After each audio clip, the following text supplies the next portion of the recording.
she'll be joining us from West Africa and chatting to us about what is called SMME Serendipity. It's about when small businesses, tech and financial systems all collide in one place. So we're really excited to hear from Azuka, and I'm going to hand over to her now. Just a reminder, if you have any questions that you want to ask, to make sure you ask those in the Q&A panel, and we'll address those at the end. Thank you.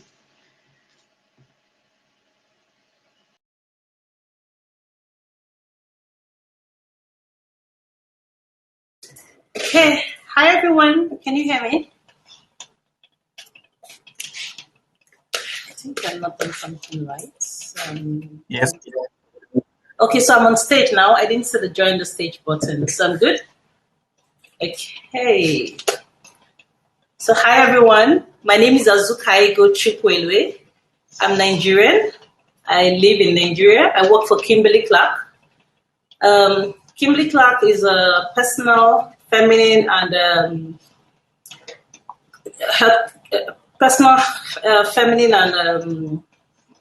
care company that is focused on leading essentials for a better life. And Kimberly-Clark, we're really focused on the localization agenda. We have invested $100 million in a manufacturing facility in Africa, Nigeria, which will go live at the end of the year. So we believe very strongly in the Made in Africa conversation by Africa for Africa. I am a mother of 4. I'm a supply chain professional. My passion is improving supply chains in Africa. I want to say a big thank you to Made in Africa for this fantastic initiative coming at the very right time. The conversations are a must-have as of now. More importantly, the fact that we must be ready for what is inevitable, whether we like it or not. And that's why I'm speaking to SMME Serendipity, when small businesses, tech and financial systems collide. I want to thank Made in Africa. I want to thank Azuka Nation for making this possible, Smart Procurement World, and all the partners, as well as the speakers and the supporters of Made in Africa, and of course you, the audience, who are listening to the conversation. I also want to say that I hope that my presentation will be fundamental, will be fun, have a dam of information for you, and stimulate you mentally to think about what the next phase for us will be in driving the Buy Africa for Africa agenda. Okay, so before we start, please, I want to just call your attention to the polls. I would like to know how many of you are wearing Africa from head to toe, whether it's your bag, it's your laptop, it's your phone, it's your pen, how many of you are wearing Africa. And this is important because I believe that the Made in Africa conversation has to be a deliberate or intentional conversation. We need to start thinking about Africa, Buy Africa for Africa. Because in thinking Buy Africa for Africa, we're generating the demand to make in Africa. And that is really important. That's how we need to drive the conversations. Okay, so please go to the polls. I really want to see the outcome of those polls. It's very important for me. So I will start by speaking to serendipity. Serendipity in the Oxford English is defined as the occurrence or development of events by chance in a happy or beneficial way. So basically a fortunate stroke of events. Why is it important to speak to that? It's important to speak to that because whether we like it or not, certain things are going to happen that will drive the behaviors we want to see. Certain things will happen to drive the Made in Africa conversation. So remember, a year ago, a lot of CTOs had not achieved their digitalization focus. All the papers, all the budgets and all of that were never approved. However, in less than a year, about 6 months, the shift from where the companies were to where they are currently was huge. Why? Because of the pandemic. Do we keep waiting for situations like this to drive us, for white swans to drive us? No way. We need to be in a space where we're ready to take advantage and sail with changing tides. And that's why it's important to look at the serendipitous issues. Then with regards to SMEs, different countries define SMEs differently. In Nigeria, at one point, the Central Bank of Nigeria defined SMEs as businesses below 500,000 Nigerian naira, meaning about $1,300 in revenue, $1,300 in revenue. However, it's different for different environments. What is important, however, is to remember that SMEs are vehicles for rapid industrialization, sustainable economic development, poverty alleviation, and economic regeneration. That's what is critical. And they're looked upon as the number of their employees, the revenue they generate, or the financial muscle or the size of projects they manage. What, however, is also relevant to this conversation is the fact that SMMEs are projected to employ about 600 million Africans. That is half of current population by 2030. This is the size of the conversation. This is why SMEs are critical to growth. So, and this is why we'll need to really put a lens on the part SMEs will play in the Making Africa conversation. So I'm going to go through this presentation in 4 broad areas. The outline will look like context of Buy Africa for Africa and serendipitous issues, priorities for development for SMMEs in the supply chain sector, SWOT on Making Africa. What are the positives and what are the areas of opportunity?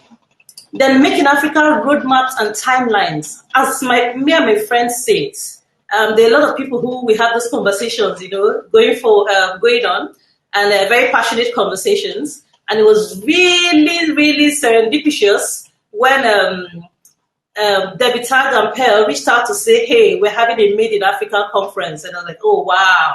Whether we like it or not, it's going to happen. We should get ready for it. So, after that, we then have comments, questions, and contributions. So in my next slide, I will speak about the context of this conversation in 3 areas: the geopolitical competition, the emerging technologies, and after the trade agreements. We all know that the US versus BRICS conversation. We know that China is exposed to Africa, and this exposure is tied to infrastructure. We also know that China does 50% of its export trade through the Straits of Malacca. And then we all know that the US and its allies are also overlooking the Straits of Malacca and making China nervous in that sense. So yes, China is building or constructing artificial barriers to keep the US and its allies off. But in the same vein, they're also looking for alternatives. So that's where the China Belt and Road Initiative comes in. What is this? It's China building or improving infrastructure in Africa, road and rail infrastructure, and getting paid in kind by raw materials and other opportunities. The serendipitous nature of this is that whether we like it or not, whether we want it or not, due to issues happening in the East and in the West, we're going to get more infrastructure, road and rail improvement in Africa. And with more infrastructure comes more trade. So that's one area to look at. If you also remember the opening remarks by the Prof, he said infrastructure has to double by 2025 to make the Made in Africa agenda happen. So now it's actually happening, it's actually improving from external influences. So things are driving the agenda in itself. Then let's look at emerging technologies, big data, broadband penetration, IoT, other autonomous vehicles, and even fintech. So these are headlines that we have to be strategically aware of because they will impact the Buy Africa for Africa initiative. I'll give a few examples. If you look at the smartphone and broadband usage in Africa, we will see that the movement in the last 10 years has really been significant. And while Africa, in terms of population, is large, however, in terms of earning power, is very low compared to the West. But Africa competes very well with regards to smartphone usage. I, for one, have 3 mobile phones. Most Nigerians you meet will tell you they have 3 or 4 mobile phones. One for the family, one for work, and then one for whatever reason or the other, either the network or something. What that tells you is that the more Africans who have connectivity or who have smartphones, it continues to double the number of Africans who are connected. So the speed of penetration of the smartphones and the broadband is going to make significant changes in Africa. Look at Zoom, for instance. It was an SME. In so short a time, Zoom has become no more a nice to have or an optional way of doing business, but the go-to way, the go-to platform. Of course, there are other platforms, but the point is that they all started as SMEs. Look at M-Pesa in Kenya, one of the most successful money collection strategies in the world today. That is a very small SME. Look at the conversations around Flutterwave and Paystack in very recent times. Huge success rates. SMEs in Africa, whether we like it or not, need to jump on the tech bandwagon because this is the way to go. It's going to enable very quickly the conversation around Made in Africa. Technology will impact every industry and accelerate growth, making SMEs very competitive and upend established players. So if you remember the conversation around, I think it was Nokia, was upended by BlackBerry. And then now BlackBerry has now been upended by WhatsApp. So technology drives 2 things. It's going to make the changes very fast, and it's going to make the changes very competitive. You have to be always at the cutting edge or always very fast. So SMEs need to have this as a big area of thought. And of course, the African Continental Agreement, the trade agreement. This is a major multilateral agreement that will make Buy Africa and Make Africa possible. It's a major enabler. These are institutional agreements that will underpin the contracts that will drive the conversation around more general trade and remove the issues that happen or the barriers caused by we currently have trading with other African countries. More importantly, remember the China Belt and Road Initiative. While it's going to drive trade between China and Nigeria and international trade, it's also going to drive more trade between African countries. One of the keynote speakers spoke about the fact that he has to leave his country, go to Europe to come back to another part of Africa. So when you enable trade within Africa, it drives the conversations even better.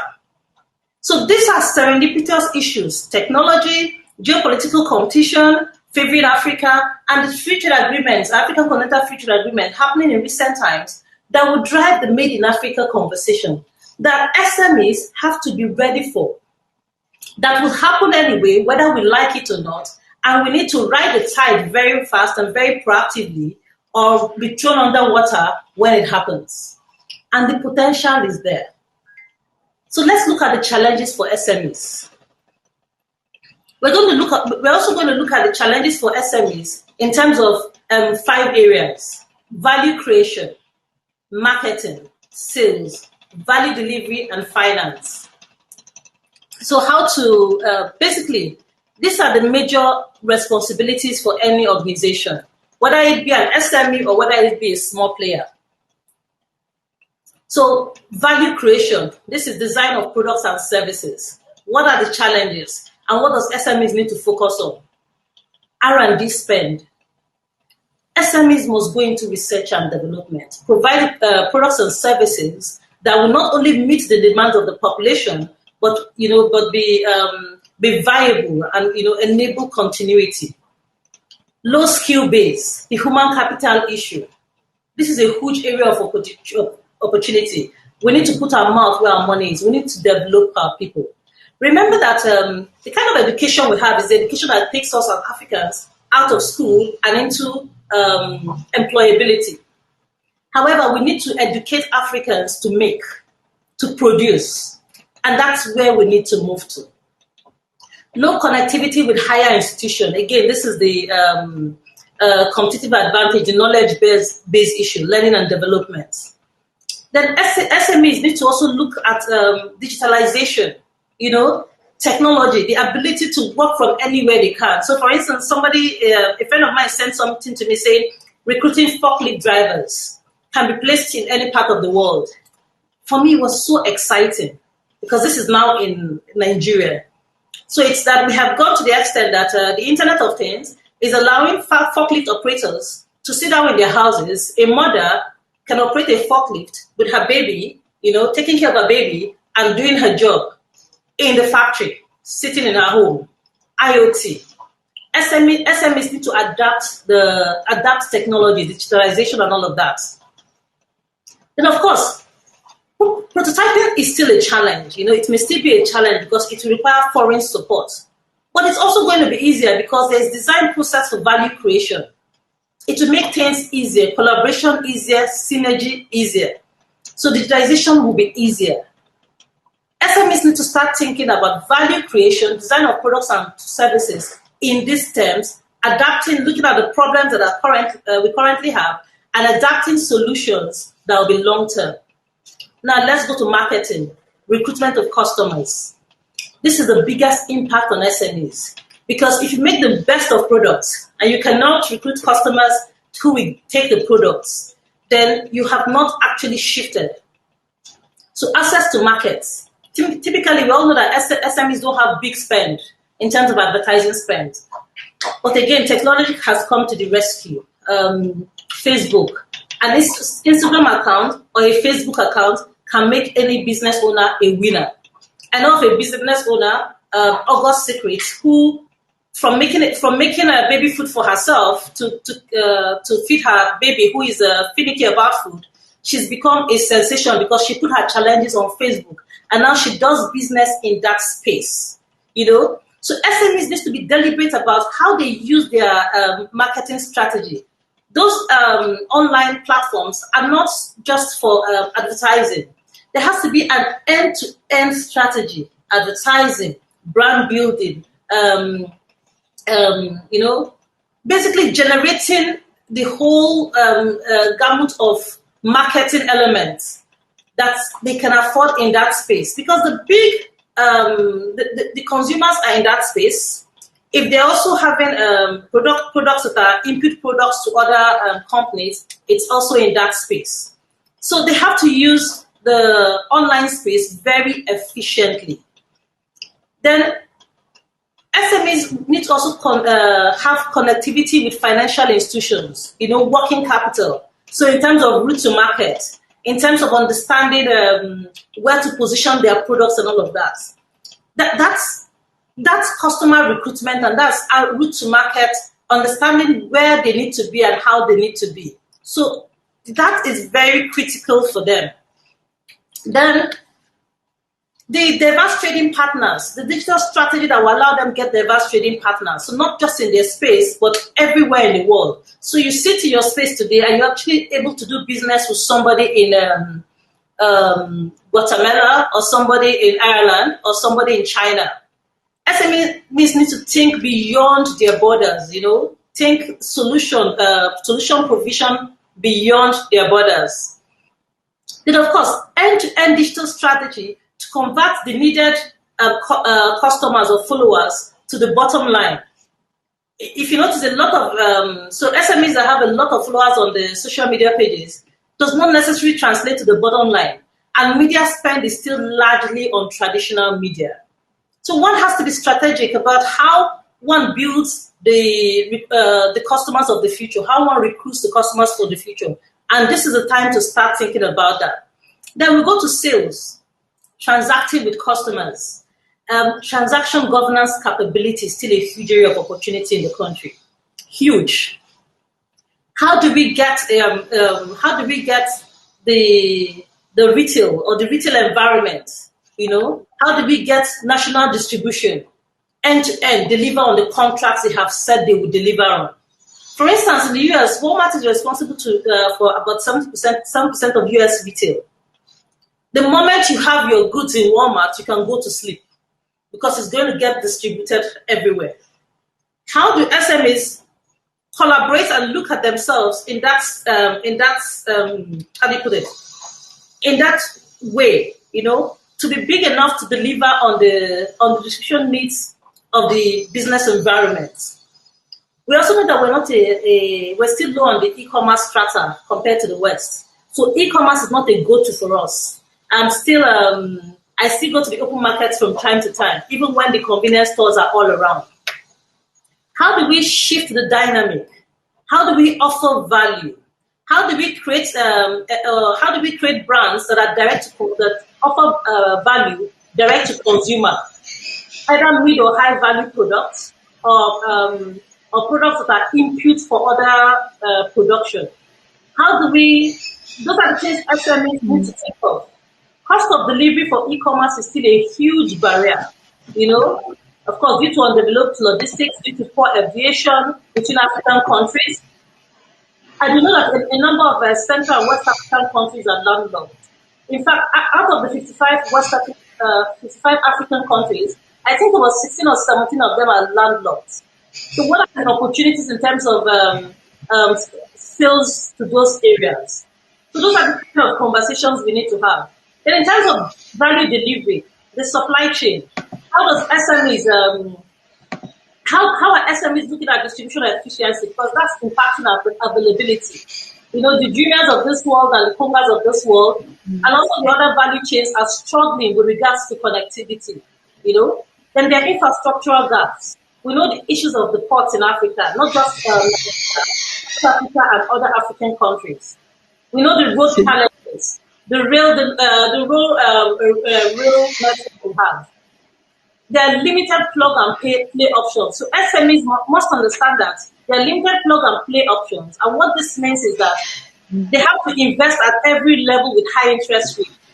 So might it be necessary to think differently, to form stronger bonds and stronger networks, like co-location, for instance. Look at what Coca-Cola is doing with the bottlers, providing the concentrates and providing the technology and putting them around every part of their plants. Those are the kind of thinking we need to have in Africa. And those are the kind of thinking SMEs needs to have. And those are the kind of enablers the government needs to provide, So we also know that it's very easy to sit anywhere and monitor any distribution system, any production system.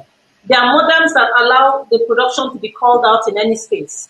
So technology is, modular technology and digital technology is a no-brainer. SMEs need to adapt, And again, these things, they're more cost-effective, or more Azuka? Yes, please, Chantal. Sorry to interrupt. I think you are sharing some valuable information, but I think we're running out of time here. Okay. So I don't know if you want to maybe just summarize in terms of, in a nutshell, what is the most important point that everyone should take away with them when they leave today? Okay. Thank you very much, Chantal. So in summary, if you could please look at the last slide that has to do with the roadmap.